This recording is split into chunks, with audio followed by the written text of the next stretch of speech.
Buenas, Antonio, ¿qué tal? ¿Cómo estás? Hola, ¿qué tal? Queremos saludarte de nuevo. Sí, y esta vez muy prontito, ¿eh? Hemos podido grabar 2 podcasts, bastante seguidos y eso siempre me da alegría porque así puedo verte y hablar un ratito más contigo. Sí, será el cuarto podcast, ¿eh? La verdad es que ya estamos cogiendo velocidad de crucero, y la verdad es que me gusta. Y mira, lo hablábamos antes fuera de micrófono, como se suele decir, que esto sobre todo se hace porque creo que es útil para la sociedad en general, para la GLS, pero sobre todo que tú y yo nos estamos divirtiendo. Y me parece que se nota, ¿no? En cuanto a los contenidos que salen, habrá quien le guste menos, más, lógicamente, y es respetable, pero creo que intentamos acercar la masonería al nivel más elemental de que cualquiera pueda entender lo que hacemos en nuestras logias, ¿no? Sí, y además también te comentaba, que a nivel personal, y yo como masona, a mí me da mucha esperanza porque a veces tendemos a encerrarnos más en nuestro taller, viajar menos por motivos profanos o por motivos de, bueno, de diferentes motivos. Y ostras, y cuando te encuentras con las personas que nos están viniendo a visitar a nuestro podcast, que por cierto está abierto a todo el mundo, esto las personas que estén interesadas en venir, pues por favor que nos escriban, pues te das cuenta de que, ostras, hay personas muy sabias, cada uno con su estilo, y es maravilloso y a mí me da mucha esperanza porque pienso, guau, si fuésemos más masones siempre, ¿no? En todos los sitios y hubiese más masones, no habrían tantas cosas que no nos gustan. Apunten, por favor, entrecolumnas@klse.org. Ese es nuestro correo, que de todas maneras está en la literatura del programa, pero apúntenlo. Y efectivamente, Silvia, hay una frase que a mí me gustó mucho desde que llegué a masonería, desde que me inicié. Yo me inicié en el año 2009, que decían que en la calle hay muchísimos masones sin mandil, es decir, personas con una actitud muy positiva, capaz de entender, de escuchar, de ver y de mirar como intentamos hacer nosotros, y es sobre todo a ellos a los que nos dirigimos, ¿no? A las personas de buena fe, personas libres y de buenas costumbres. Totalmente, totalmente. Hoy, mira, el otro día una hermana me dice, oye, me ha comentado un vecino una serie de dudas después de escuchar el podcast, y le dije, oye, ¿por qué no le dices a ese vecino? Albert se llama, desde Barcelona, una persona de la calle, un trabajador, que me envíe los audios por WhatsApp.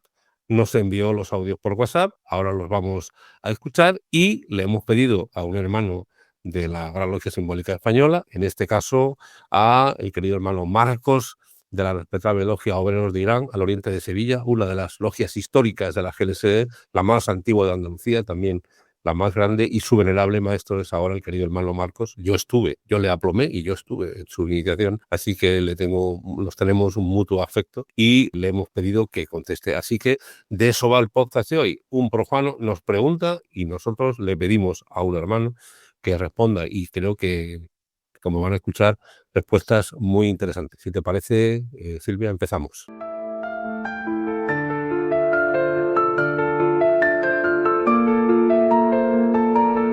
Entre columnas, masonería para no iniciados, un podcast auspiciado por la Gran Logia Simbólica Española. Masonería mixta, liberal y adogmática. Hola, os damos la bienvenida al podcast donde la masonería deja de ser secreta y donde hablaremos de qué es y qué no es masonería, de valores, filosofía, mitos, historias reales y sobre todo de humanidad. Este espacio está pensado para todos aquellos que buscan respuestas, que tienen curiosidad o que simplemente quieren desmitificar esa fraternidad que tanto ha dado que hablar. Si esperas encontrar morbo y grandes secretos, sentimos decirte que no los vas a encontrar aquí. Pero te prometemos un espacio cercano, con un toque de humor y siempre dispuestos a resolver tus preguntas, porque toda cuestión merece una respuesta. Somos Silvia y Antonio, maestros masones de la Gran Logia Simbólica Española, y aquí empieza Entre Columnas.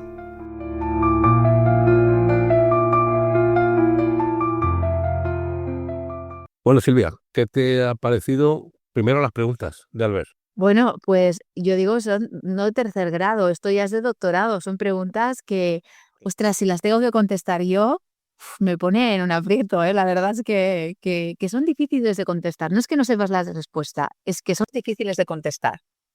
Vamos a escuchar la primera de las preguntas, si te parece, y seguimos. Bueno, pues escuché vuestro nuevo podcast, el primer capítulo, ya que siempre he tenido curiosidad por entender realmente de qué va esto de la masonería. Pero me siguen quedando muchas dudas y preguntas que, si me permites, os traslado ahora. Contáis mucho sobre cómo entrar, los rituales iniciáticos y otros formalismos, pero a mí me siguen faltando las claves básicas. Lo veo como una especie de club, sí, de gente con buenas costumbres, decís, creo, en el podcast, pero ¿qué es lo que toda esta gente se supone que tiene en común? ¿Qué objetivos? ¿Qué propósito? ¿Cuáles son los valores esenciales? ¿Cuál es la ideología común? ¿Se trata de hacer un mundo mejor, quizás? ¿Pero cómo? ¿Hablando? ¿O concretáis luego acciones reales en la sociedad? ¿Influís en los políticos, en instituciones? ¿Cómo puedo saber si yo encajaría ahí con mis valores y motivaciones? Por otra parte, las diferentes logias y corrientes están conectadas y hay una jerarquía única.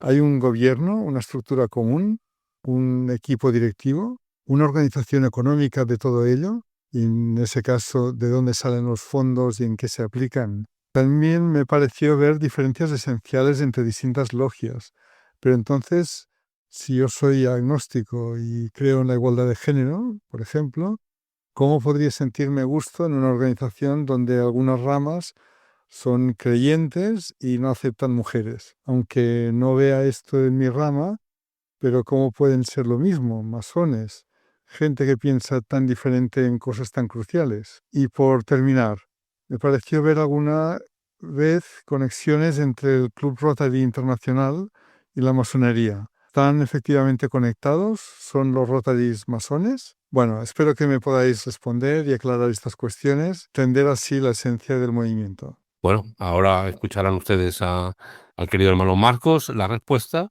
pero sobre todo me llama la atención, no sé si tú tienes la misma sensación, sobre todo también en la segunda pregunta que ahora escucharemos, que Albert nos ve desde el punto de vista positivo, quiere conocer, es decir, que ya se ha quitado esa patina que había en la sociedad española de entrada, no, los masones no, porque son hijos del diablo, ¿no? Sino que ya ahora se nos respeta, se nos ve y se puede estar de acuerdo, ¿no? Como es evidente, pero que ya, digamos, nos vamos quitando esa losa extraída pues de los tiempos de la guerra, del franquismo, etcétera, y de que la masonería es algo que está ahí, más o menos importante, y por eso me gusta el tono de las preguntas de Albert, ¿no? Sí, es que a veces parece que cuando las personas hacen preguntas críticas, ¿no? La palabra crítica tenga que ser negativo. Y me gusta la palabra crítica en el tono que lo está haciendo Albert, sobre todo por eso, ¿no? Porque tiene el pensamiento crítico, que esto es lo que quiere fomentar la masonería. El pensamiento crítico es, no porque me lo digas tú, no porque me lo han dicho, quiero saber otras visiones. Y eso me parece maravilloso. Pregunten lo que quieran, de verdad, ¿eh? Silvia y yo y los hermanos que todos se han volcado con nosotros por ayudarnos, estamos ahí, repito, entrecolumnas@glsv.org. Pueden mandar un audio también si quieren, es decir, como ustedes lo prefieran. Fíjate, vamos a escuchar la segunda pregunta de Albert. Por otra parte, decirte también que a mí me produce bastante rechazo a esta liturgia que le dais, ¿no? Todos esos nombres pomposos que usáis, y sí, todos los rituales que planteáis, ¿no? Y los simbolismos.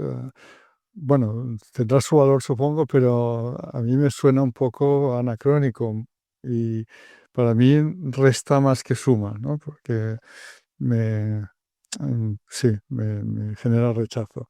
Pero bueno, seguro que tiene su sentido y lo podréis contar. Pues sí, como tú dices, de doctorado, ¿eh? Así que Albert tira con bala en el mejor sentido de la palabra, ¿eh? Así que hay que agradecerle que haya hecho estas preguntas, que se haya abierto a participar en este podcast y naturalmente también a nuestro querido hermano Marcos, un joven masón que ya es venerable maestro de la respetable logia obreros de Irán, insisto, al oriente de Sevilla. Nosotros decimos al oriente, por decir en la ciudad B, pero en la terminología masónica decimos Pues Silvia está al oriente está en Cataluña, yo estoy en Andalucía, ¿no? Y por lo tanto, Obreros de Irán es la gran logia que existe en Sevilla, la histórica y la más importante de Andalucía. Así que, Marcos, lo primero, gracias por estar ahí y vamos a ir escuchando su respuesta. En cuanto a los objetivos comunes, los propósitos y los valores, o la ideología también que pueda tener la masonería tiene un objetivo último al que voy a llegar ahora después, porque en primera instancia el principal objetivo de la masonería es la mejora de cada individuo, es decir, de cada persona iniciada que tenga un recorrido en masonería que haga que le cambie a él o a ella en su manera de ser y de estar en el mundo. Esto es procurando que esa persona sea más libre, más igualitaria y más fraterna de lo que lo podía ser antes de pertenecer a la masonería. Se trata de que esa persona sea la mejor versión de sí mismo cuando nos trabajamos a nosotros mismos de la mejor forma posible, servimos de la mejor forma posible a la construcción final que es la catedral. Esto no es que haya una manera concreta de trabajar, sino que haya una manera concreta de ser. No es que nos estemos dogmatizando hacia un objetivo común, sino que al fin y al cabo lo que intentamos ser es los mejores seres humanos posibles.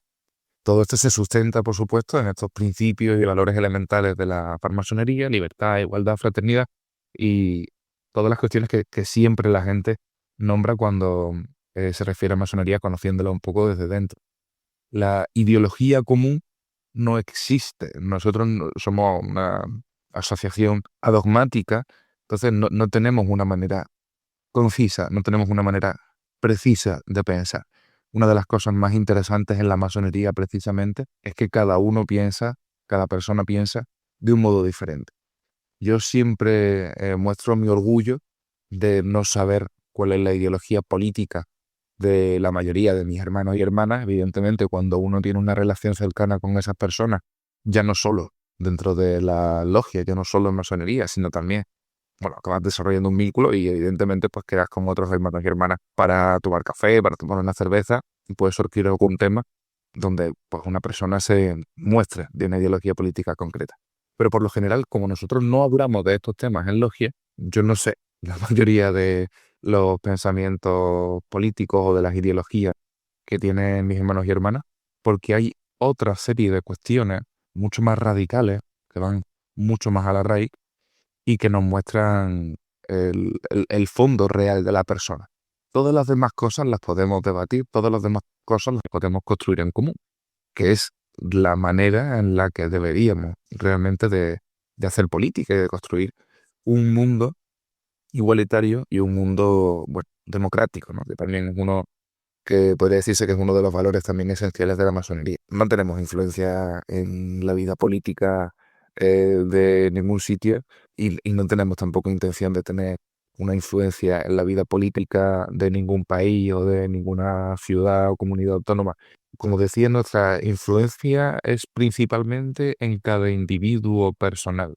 Cada individuo personal tiene que procurarse esa influencia de la masonería por sí mismo, porque esto es un camino personal, aunque se haga en conjunto, y ni mucho menos tenemos una pretensión de acabar dominando el mundo o de, no sé, pues tener influencia en gobiernos nacionales, mundiales, nada más lejos de la realidad. Y en cuanto a las acciones reales en sociedad, esto es una cuestión que se plantea muchas veces, sobre todo cuando la gente empieza en masonería, porque cuando la gente entra en masonería, ve o confirma, mejor dicho, lo que realmente es, dice, bueno, pues me encantaría que todo esto que nosotros hacemos aquí se pudiera enseñar al mundo, pudiésemos tener alguna acción que mostrase quiénes somos, lo que hacemos, que se nos viese ser buenas personas, ¿no? Por decirlo de algún modo. Pero esa no es la esencia de la masonería. La esencia de la masonería es que tenemos que hacer cosas buenas sin necesidad de encontrar un postre moral, porque no necesitamos decirle a la gente, mira lo buenos que somos, que estamos no sé, donando comida o ayudando activamente en la reconstrucción de Valencia después de la Dana. Son cosas que no necesitamos hacer, no encaja dentro. En cuanto a las diferencias entre las distintas logias, la masonería masculina, la masonería femenina, la masonería mixta, los distintos pensamientos que hay en cuestiones que son cruciales, la masonería permite que haya diferentes organizaciones, diferentes grupos de personas que tienen maneras de entender la masonería similares y permite que haya muchísimos grupos que tengan su manera concreta de entender la masonería y de entender estas cuestiones que efectivamente son cruciales. Entonces, aunque tengamos en algunas cuestiones esenciales, vuelvo a insistir, pensamientos diferentes, todos estamos de acuerdo, todos y todas estamos de acuerdo en que el final es poder participar en la sociedad. Entonces, si entre nosotros mismos no podemos ponernos de acuerdo en algunas cuestiones o no podemos unirnos en fraternidad, no podemos esperar tampoco que en el mundo civil, que en el mundo profano, como ya se explicó también en otro capítulo de este podcast, la gente pueda ponerse de acuerdo en estas cuestiones.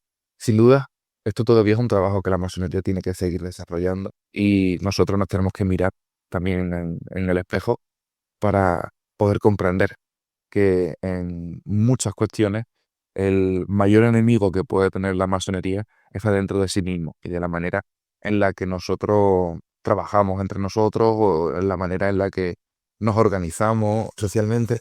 Cuando una persona está en cualquier tipo de grupo humano, en cualquier tipo de asociación, cuando tienen 40 o 50 miembros que participan en el mismo grupo local, se va a encontrar con que siempre surgen roces y surgen conflictos, y eso es absolutamente natural dentro del ser humano. Somos conscientes de que es un trabajo que tenemos que realizar, creo que es un comienzo fantástico para que al final lo consigamos, aun a sabiendas también de que el objetivo de la perfección es inalcanzable, es un ideal, es una utopía, y eso nos hace que sigamos caminando hacia ese horizonte, pero insisto, con la sapiencia de que la perfección no existe y de que nunca vamos a ser una organización perfecta. ¿De qué manera funcionan las logias? ¿Tenemos una economía local, tenemos una economía nacional, tal? ¿De dónde salen los fondos? Pues cada logia en particular le percibe una cuota de sus miembros. Esta cuota es igual que en cualquier tipo de asociación o igual que en un gimnasio, que es el ejemplo que también utilizamos nosotros siempre.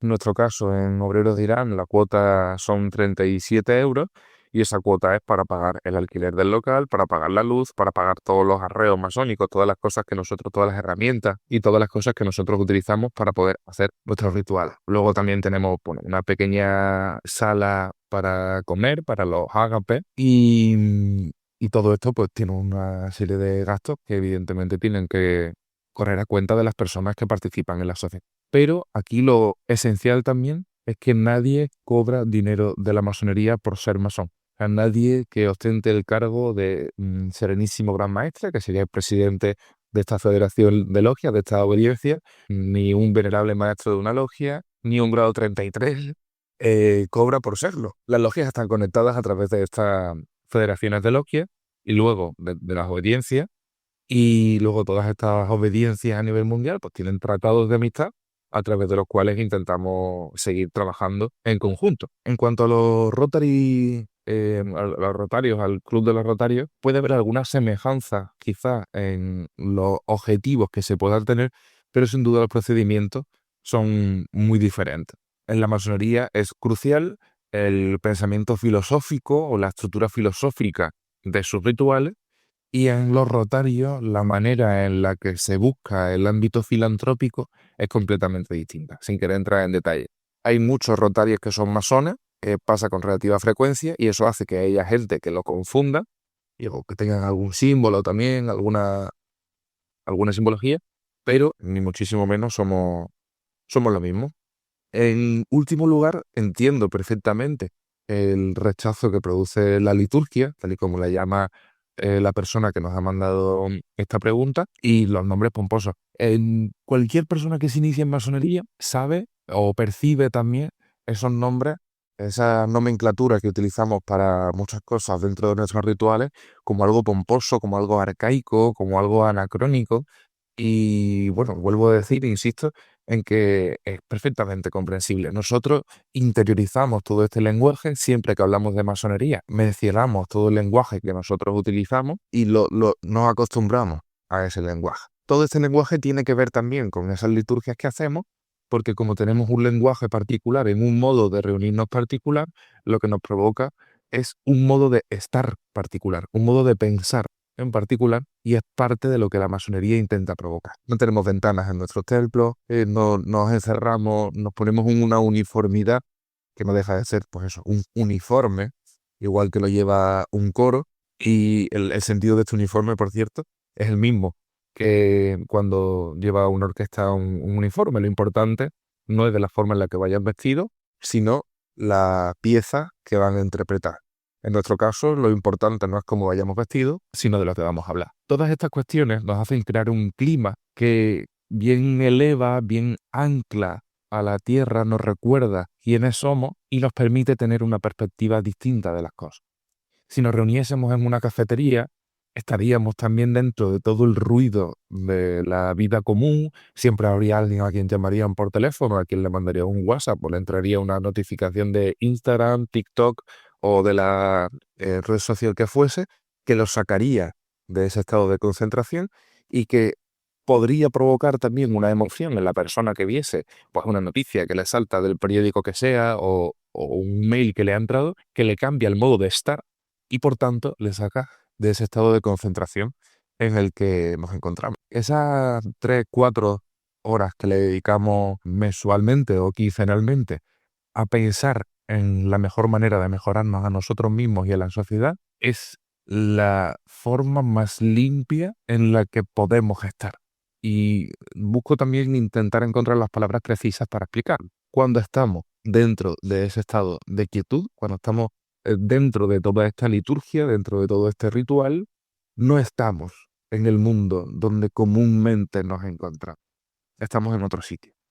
Y perseguimos un objetivo diferente, o el mismo objetivo, pero con más ahínco, mejor dicho, del que tenemos cuando estamos normalmente en la calle. Todo esto tiene que ayudarnos, por supuesto, para que cuando nos encontremos en la calle recordemos toda esa liturgia, todo ese ritual, toda esa nomenclatura, toda esa forma de estar, insisto, que es lo más importante que tiene la masonería, la manera de estar, y consigamos aplicarlo. Espero haber contestado bien a todas las preguntas. Al final el tiempo es el que tenemos, pero son todas cuestiones a las que estoy seguro que tanto Antonio como Silvia le pueden dedicar un podcast entero, porque es difícil cuando uno no está en masonería, no conoce la masonería, bueno, pues saber exactamente por qué hacemos las cosas del modo en el que las hacemos. Pero bueno, os invito también a todas las personas que estáis escuchando este podcast a que sigáis investigando por vuestra cuenta, sigáis investigando a través de internet, a través de libros, y bueno, y acabáis sacando vuestras propias conclusiones. La masonería, como es un camino individual, tiene muchas perspectivas individuales. Lo que yo os he ofrecido a través de mis respuestas no deja de ser mi punto de vista personal, y estoy 100% convencido de que habrá masones y masonas que no piensen exactamente igual que yo. Marco, fantástico, ¿no? Yo creo que se podía haber dicho probablemente más alto, pero no más claro, ¿no, Silvia? Bueno, ya he dicho al principio lo del sabio, pues nada, Marcos demuestra que la juventud no tiene nada que ver con la sabiduría y que se puede ser joven y muy sabio. Perfecto. La verdad es que ha sido a gusto y debo decir que muchos hermanos se han ofrecido también a participar, así que este no será ni el último de los podcasts que dedicaremos a responder preguntas. Eso sí, nos faltan sus preguntas, por favor. Ya lo hemos dicho varias veces en este podcast. Le reitero que estamos a su disposición en entrecolumnas@glsd.org. Y bueno, Silvia, como siempre es un placer estar aquí contigo debatiendo ideas. Y bueno, que sepan ustedes, como he dicho, ella está en Cataluña, yo estoy en Andalucía, nos separan 1000 kilómetros, pero la tecnología nos acerca y nos permite este juego de intercambio de ideas, que es lo importante. Así que, Silvia, tenemos que empezar a pensar ya en el quinto, perdón, en el sexto, en el séptimo podcast, porque en fin, hay que coger velocidad de crucero. Sí, sí. Yo tengo ideas, ¿eh? Bueno, y tú también, ya lo tenemos ahí medio cociendo, O sea que no tardaremos mucho. Esperemos que la salud, la vida profana y las diferentes obligaciones masónicas nos permitan grabarlo relativamente rápido, aunque se vayan, ¿no?, publicando de forma regular. Pero mira, también son regulares los podcasts. Es cierto, son regulares. Pues mira, vamos a terminar hoy. A mí me hacía ilusión terminar con Loquillo. Loquillo es de mi generación. Yo nací en el 59, él nació en el 60, con una canción que siempre me ha acompañado que se llama Memoria de jóvenes airados, que es la época a los que nosotros nos tocó vivir la transición política española. Teníamos 20 años en el año 78, 79, con la Constitución, la muerte de Franco en el 75, y yo creo que esta canción es un fiel reflejo de las preocupaciones de los jóvenes de aquella época. Toda generación está marcada por preocupaciones como están los jóvenes de ahora. Así que nos vemos pronto, Silvia, con Memoria de jóvenes airados. Un abrazo fuerte, Silvia. Un abrazo, hasta pronto. Chao.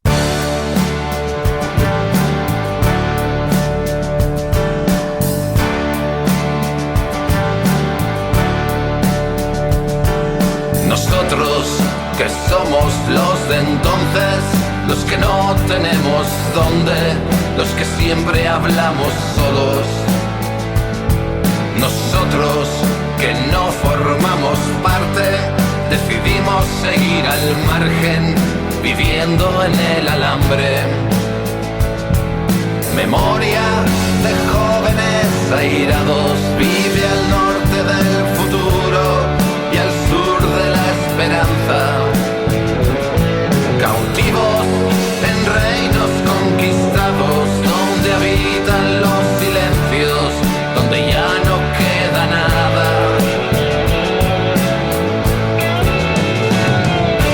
Memoria, jóvenes airados, memoria de jóvenes airados, memoria de jóvenes airados, memoria.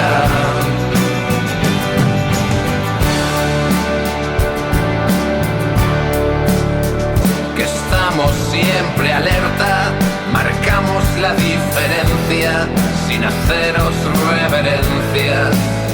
Vivimos, caminamos sin aliados, amamos como soñamos, soñamos siempre armados.